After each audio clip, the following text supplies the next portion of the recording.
அத்தை அட்மிட் ஆன விஷயம் சந்தியாவுக்கு தெரியக்கூடாது, புரியுதா? ஆனா சந்தியாக்கு இது தெரிஞ்சா அவ என்ன சொல்லுவா? இந்த விஷயம் சந்தியாவுக்கு தெரியறதுக்குள்ள அவ ஸ்காட்லாந்து போய் சேர்ந்துருவா. ஆனா இன்னைக்கு இல்லைனாலும் நாளைக்கு சந்தியாக்கு தெரியாதா என்ன? அவளுக்கு எப்படி இருக்கும்? நம்ம தான் இந்த விஷயத்த மறைச்சோன்னு தெரிஞ்சா அவ எவ்வளவு ஃபீல் பண்ணுவா? அவளுக்கு நம்ம மேல இருக்கிற நம்பிக்கையே போயிடும். என்ன சொல்ல வர? சந்தியா கிட்ட போய் எல்லாத்தையுமே சொல்ல சொல்றியா? அவளும் உணர்ச்சி வசப்பட்டு ஸ்காட்லாந்து போறதை கேன்சல் பண்ணுமா? நேரா போய் இல்ல, இந்த முறை என்னுடைய தங்கச்சி நான் பலி கொடுக்கறதா இல்ல. உங்ககிட்ட சொல்றேன், ஏன் மேல சத்தியம். இத பத்தி சந்தியா கிட்ட நீ வாயே திறக்க கூடாது. அவ உணர்வுகளை மீறி அவ வாழ்க்கையில எதையாவது சாதிக்கட்டும், அவளை முன்னேற விட. ஏன்னா சந்தியாவுக்கு இந்த மாற்றம் ரொம்ப அவசியம். என்ன மாற்றம்னா?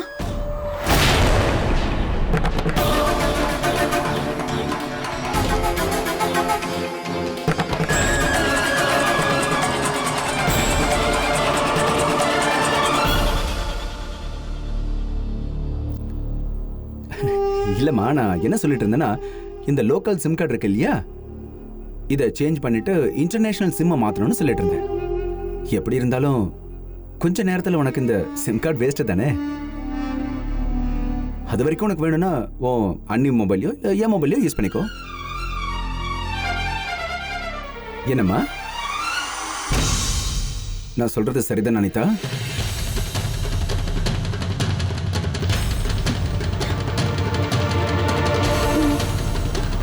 தேங்க்ஸ்ண்ணா. It's okay.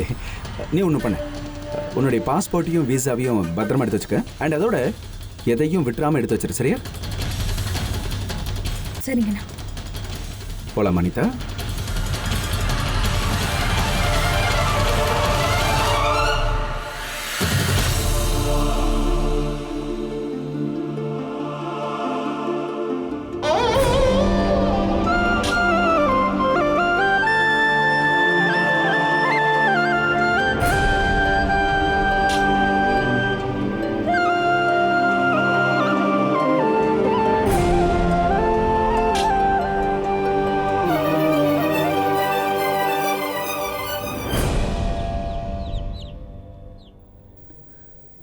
உங்கள் 2 பேரால் எவ்வளோ பணத்தை ஏற்பாடு பண்ண முடியும்?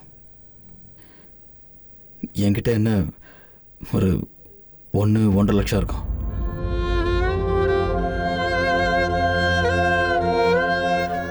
அண்ணா, என் அக்கௌண்ட்ல 50,000 இருக்கு. சரி மோகன். அண்ணா, எனக்கு இப்போதான் வேலை கிடச்சிருக்கு. அட்வான்ஸ் பணத்தையும் நான் எடுத்து செலவு பண்ணிட்டேன். மீதி இருக்கிறது பிரீத்தியோட பார்லர் மட்டும்தான். அதுவும் இப்போல்லாம் சரியாக நடக்கிறது இல்லை. பரவாயில்ல மோகன், நீ கவலைப்படாத.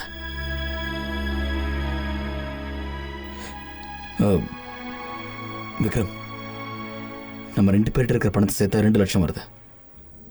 நம்ம ரெடி பண்ண வேண்டிய 10 லட்சம். அதனால அண்ணா, பேங்க்லேயும் லோன் வாங்க முடியாது. ஏற்கனவே உங்கள் பேரில் ஒரு லோன் போயிட்டுருக்கு. இல்லை இல்லை, அது மட்டும் இல்லாமல் போன மாதம் கடத்தெருவில் லோன் வாங்கியிருக்கேன். உங்களுக்கு தான் தெரியும்லண்ணா. இங்கே பாரு, வெளியே இருந்தால் நம்ம கடன் வாங்கக்கூடாது. போன வாட்டி பார்த்தீங்களா, பணத்தை திருப்பி கொடுக்கறதுக்குள்ள பெரிய பிரச்சனையாயிடுச்சு. நம்ம வேற மாதிரி யோசிச்சு தான் ஏதாவது ஒன்று பண்ணி ஆகணும்.